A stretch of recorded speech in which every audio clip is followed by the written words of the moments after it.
శ్రీ గురుభ్యో నమ. వ్యాసాయ విష్ణురూపాయ వ్యాసరూపాయ విష్ణవే నమో వై బ్రహ్మనిధయే వాసిష్ఠాయ నమో నమ. శ్రీమాత్రే నమ. ఓం శ్రీ శివాయ గురవే నమ. అందరికీ నమస్కారం అండి. ఛానల్లో ఉన్నవారు సబ్స్క్రైబ్ చేసుకోండి. సంపూర్ణ కార్తీక మహాపురాణము 4వ రోజు పారాయణము, సప్తమాధ్యాయము. ఓ జనక రాజేంద్ర, కల్మషఘ్నమైన కార్తీక మహత్యంలో పుష్పార్చన దీప విధానాలను చెబుతాను విను. పుష్పార్చన ఫలదాన దీప విధి విశేషములు. ఈ కార్తీక మాసంలో కమలనాభుడైన శ్రీహరిని కమలాలచే పూజించడం వలన కమలాసని అయిన లక్ష్మీదేవి ఆ భక్తుల ఇండ్ల స్థిర నివాసం ఏర్పరచుకుంటుంది. తులసీ దళాలతో కానీ, జాజి పువ్వులతో కానీ, మారేడు దళాలతో కానీ పూజించేవారు తిరిగి ఈ భూమిపై జన్మించరు. ఎవరైతే ఈ కార్తీకంలో భక్తియుతులైన పండ్లను దానము చేస్తారో వారి పాపాలు సూర్యోదయానికి చీకట్ల వలె చెదిరిపోతాయి. ఉసిరి చెట్టు కింద విష్ణువును ఉసిరికాయలతో పూజించే వారిని తీరి చూడడానికి యమునికి కూడా ఆ శక్తి చాలదు. కార్తీకంలో ఎవరైతే సాలగ్రామాన్ని తులసీ దళాలతో పూజిస్తారో వారికి మించిన ధన్యులెవరూ ఉండరనడం అతిశయోక్తి కాదు. బ్రాహ్మణ సమేతులై ఉసిరి చెట్టు ఉన్న తోటలో వనభోజనం చేసేవారిని మహాపాతకాలు సైతం మట్టి కలిసిపోతాయి. బ్రాహ్మణ సమేతులై ఉసిరి చెట్టు కింద సాలగ్రామ పూజ చేసేవారు వైకుంఠాన్ని పొంది విష్ణువు వల్లే ఆనందిస్తారు. ఎవరైతే కార్తీక మాసంలో విష్ణువాలయంలో మామిడాకుల తోరణం కడతారో వాళ్ళు పరమపదాన్ని పొందుతారు. పువ్వులతో కానీ, అరటి స్తంభాలతో కానీ మండపం కట్టిన వాళ్ళు వైకుంఠంలో విష్ణువు సామీప్యాన్ని పొందుతారు. ఒక్కసారైనా శ్రీహరికి సాష్టాంగ దండ ప్రణామం చేసిన వారు అశ్వమేధ పుణ్యవంతులవుతారు. విష్ణువుకు ఎదురుగా జపహోమ దేవతార్చనను చేసేవారు పితరులతో సహా వైకుంఠానికి వెళ్ళి సుఖిస్తారు. స్నానం చేసి తడిబట్టలతో ఉన్నవానికి పొడిబట్టని దానం చేసినవాడు 10,000 అశ్వమేధాల ఫలాన్ని పొందుతాడు. ఆలయ శిఖరంపై ధ్వజారోహణం చేసిన వారి పాపాలు గాలికి పుష్పము పరాగం వలె ఎగిరిపోతాయి. నల్లని లేదా తెల్లని అవిసపూలతో హరిపూజను చేసిన వారు 10,000 యజ్ఞాల ఫలితం ప్రాప్తిస్తుంది. కార్తీక మాసమందు ఏ స్త్రీ అయితే బృందావన గోమయంతో అలికి పంచరంగులతోనూ శంఖపద్మ స్వస్తికాది నందాదీపాన్ని అర్పించడం వలన కలిగే పుణ్యాన్ని 1000 నోళ్ల ఆదిశేషుడైనా పొగడలేడు. ఈ కార్తీక మాసంలో శివుని జిల్లేడు పూలతో పూజించిన వాడు దీర్ఘాయువై అంచాన మోక్షాన్ని పొందుతాడు.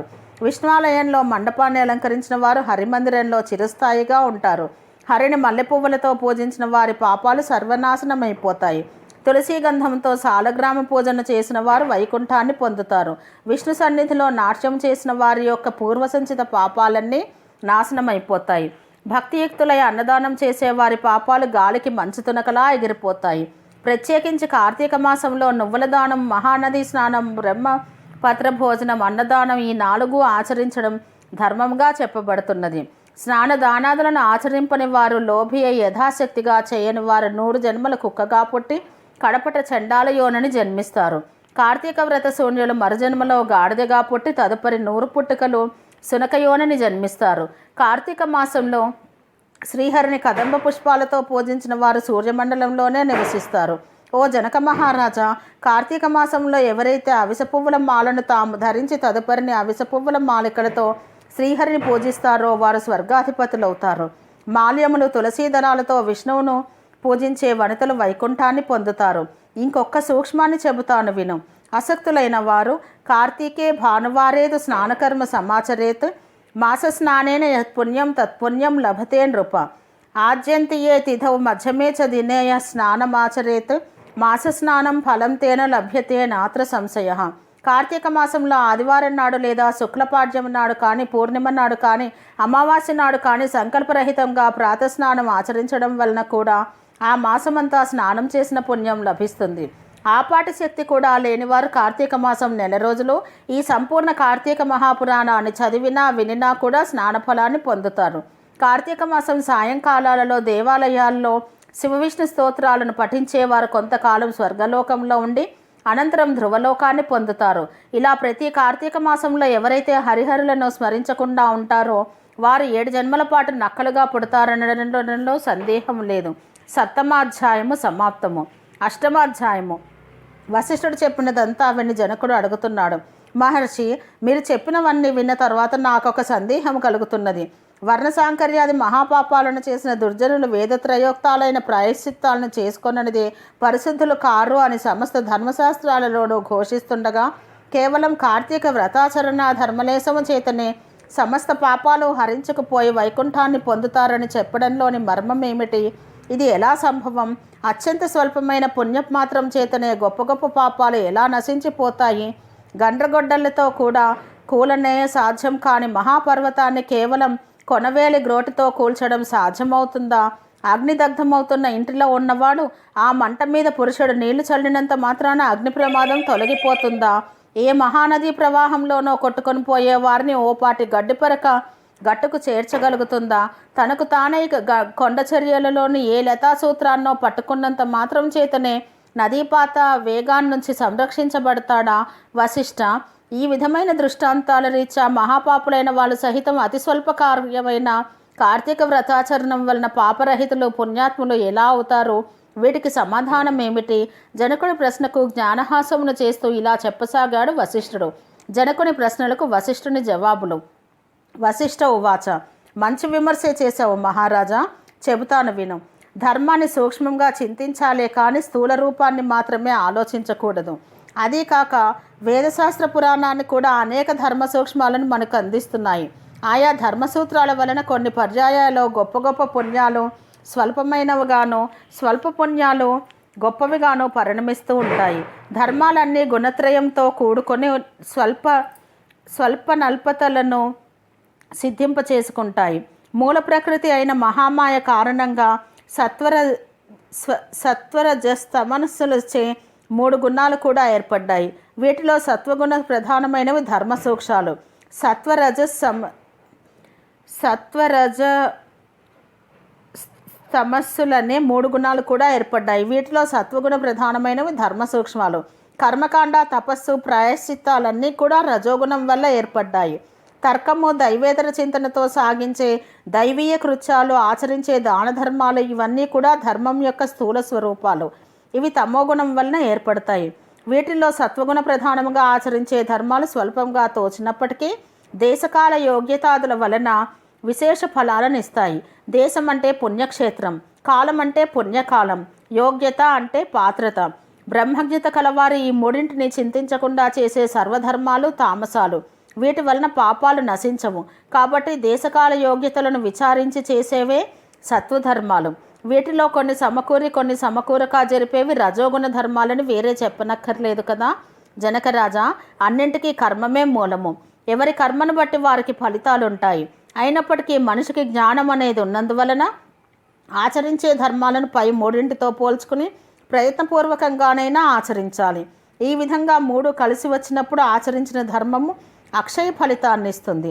రాజా, పర్వతమంత ఎత్తు కట్టెలను పేర్చి వాటి మధ్య గురువింద గింజంత అగ్నికణాన్ని ఉంచితే ఆ అగ్నికణము ఆ కట్టెలను కాల్చివేయగలుగుతుందా?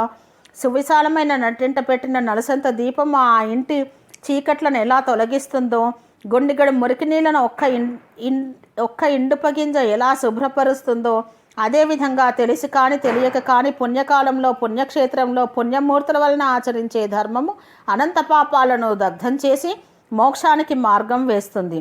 ఇందుకు ఉదాహరణగా ఒక కథ చెబుతాను విను. అజామిలోపాఖ్యానము. బహుకాలం పూర్వం కన్యాకుబ్జ క్షేత్రవాసి సార్థిక నామధేయుడు అయిన సత్యనిష్ఠుడనే బ్రాహ్మణునికి అజామిలుడనే కుమారుడు ఉండేవాడు. వాడు పరమ దురాచారుడు, దాసీ సాంగత్యపరుడు, హింసాప్రియుడుగా ఉండేవాడు. సాటి బ్రాహ్మణ గృహంలోనే ఒకానొక దాసితో సాంగత్యం పెట్టుకొని తల్లిదండ్రులను మీరి ఆ దాసి దానితోనే భోజన శయనాదులన్నింటినీ నిర్వర్తిస్తూ కామాంధుడై వైదిక కర్మలన్నీ విడిచిపెట్టి కేవల కామాసక్తుడై ప్రవర్తించసాగాడు. తద్వారా బంధువులంతా అతన్ని వదిలివేశారు. కులము వాళ్ళు వెలివేశారు. అందువల్ల ఇల్లు వదిలిపెట్టిపోవలసి వచ్చిన అజామిలుడు చెండాలపు వాడలోనే ఒకానొక దాసి దానితో కాపురం పెట్టి కుక్కలను మృగాలను ఉచ్చులు వేసి పట్టుకునే వృత్తితో బతకే జనాలలో లీనమై మధుమాంస సేవనాలోలుడై కాలమును గడపసాగాడు. ఇలా ఉండగా ఒకనాడు తన ప్రియురాలైన దాసీది కళ్ళు తాగడం కోసం తాడి చెట్టునెక్కి కమ్మ విరగడం వల్ల కింద పడి మరణించింది. అజామిలుడు అమితంగా దుఃఖించాడు. అప్పటికే ఆ దాసీదానికి యవ్వనవతి అయిన కూతురు ఉంది. మహాపాపాత్ముడు మహాకామాంధుడు అయిన అజామిలుడు తనకి కూతురు వరుసను కూడా తలచకుండా ఆ పిల్లనే వరించి ఆమెతోనే కామోపభోగాలు అనుభవించసాగాడు. కాముకుడైన అజామిలుడు తన కూతురి అందే అనేక మంది బిడ్డలను పొందాడు. కానీ వాళ్ళందరూ కూడా పసికందులుగా కడతేరిపోగా కడకు పుట్టిన మిగిలిన బిడ్డకు నారాయణ అని నామకరణం చేసి అత్యధిక ప్రేమతో పెంచుకోసాగాడు. తాను తింటున్నా, నిద్రిస్తున్నా, ఏం చేస్తున్నా సరే సతతం అతన్నే స్మరించుకుంటూ నారాయణ నారాయణ అని పిలుచుకుంటూ తన్మయుడవుతూ ఉండేవాడు. కాలం గడిచి అజామినుడు కాలం చేసే సమయం ఆసన్నమైంది. అతడిలోని జీవుని తీసుకుని పోయేందుకు ఎర్రని గడ్డంలో మీసములో కలిగి చేత దండపాసాలను ధరించిన భయంకర రూపులైన యమదూతలు వచ్చారు. వారిని చూస్తూనే గడగడలాడిపోయిన అజామినుడు ఆ ప్రాణావసన వేళ కూడా పుత్రవాత్సల్యాన్ని విరమించుకోలేక ఎక్కడో దూరంగా స్నేహితులతో ఆటలో మునిగి ఉన్న కుమారుని కోసమై నారాయణ, ఓ నారాయణ, తండ్రి నారాయణ అని పలుమార్లు పిలవసాగాడు. ఆ పిలుపు విని అతని కొడుకుకు వినపడలేదు. అతను రానోలేదు. కానీ చేరువకు వచ్చిన యమదూతలు ఆ నారాయణ నామస్మరణ విని వెనుకకు జంకారు. అదే సమయంలో అక్కడ ఆవిష్కృతులైన విష్ణుదూతలు, ఓ యమదూతలారా, అడ్డు తొలగండి, ఇతడు మాచే తీసుకుని పోబడిన వాడే కానీ మీరు తీసుకువెళ్ళదగిన వాడు కాదు అని హెచ్చరించారు. వికసిత పద్మాల వలె విశాలమైన నేత్రాలు కలవారు, పద్మమాలాంబర వసనులు అయిన ఆ పవిత్ర విష్ణు పారిషదులను చూసి విభ్రాంతులైన యమదూతలు, అయ్యా, మీరెవరు? యక్షగంధర్వ సిద్ధచారణ కిన్నర విద్యాధరులలో ఏ తెగకు చెందిన వారు? మా ప్రభువైన యమధర్మరాజు మాకు విధించిన ధర్మం రీత్యా తీసుకొని వెళ్ళనున్న ఈ జీవుని మీరెందుకు తీసుకొని వెళుతున్నారు అని అడగడంతో విష్ణుదూతలు ఇలా చెప్పసాగారు.